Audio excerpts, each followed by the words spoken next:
నాకు ప్రధాన అర్చకులు రమణ దీక్షితులు గారికి మేము చేసినటువంటి వ్యాఖ్యానాల మీద నోటీసులు ఇచ్చారన్నటువంటి విషయం టెలివిజన్ ఛానల్ ద్వారా తెలిసింది. నాకైతే ఇంతవరకు నోటీసులు రాలేదు. నోటీసులో ఏముంది అన్నటువంటి విషయం కూడా నాకు తెలియదు.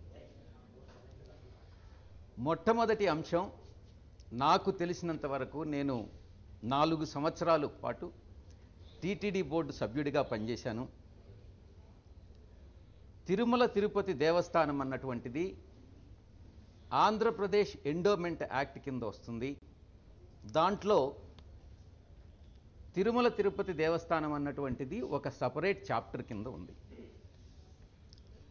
తిరుమల తిరుపతి దేవస్థానానికి నాకున్నటువంటి నాలెడ్జ్ ప్రకారం సమ్మన్స్ ఇష్యూ చేసేదానికి, ఇన్ఫర్మేషన్ కాల్ ఫార్ చేసేదానికి అది ఒక జ్యుడిషియల్ బాడీ కానీ క్వాసీ జ్యుడిషియల్ బాడీ కానీ కాదు, అటువంటి అధికారాలు లేవు అన్నటువంటిది చట్టపరంగా నేను తెలియజేసేటటువంటి విషయం. అటువంటి అధికారాలు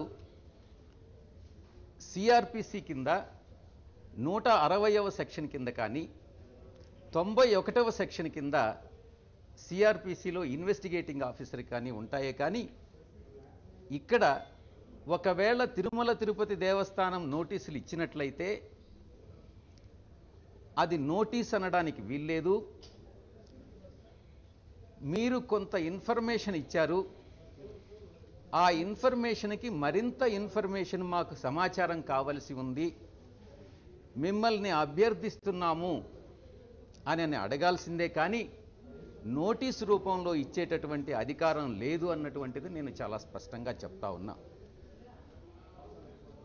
ఎందుకంటే ఎవరైనా ఒక వ్యక్తి ఒక సోర్స్ ఆఫ్ ఇన్ఫర్మేషన్ పెట్టుకొని ఆ సోర్స్ ఆఫ్ ఇన్ఫర్మేషన్ మీద ఏదైనా ఒక ఆరోపణలు చేసినట్లయితే ఆ సోర్స్ ఏంది అన్నటువంటిది, ఎక్కడి నుంచి వచ్చింది, ఆ సోర్స్ ఏంటి అన్నటువంటి ప్రశ్నించేటటువంటి అధికారం తప్పు చేసినటువంటి వ్యక్తులు. ఏంటండి, వీడియో నచ్చిందా? అయితే ఓ లైక్ వేసుకోండి, లేదంటే ఓ కామెంట్ చేయండి. ఎప్పటికప్పుడు మా వీడియోస్ చూడాలంటే సబ్స్క్రైబ్ చేసుకోండి.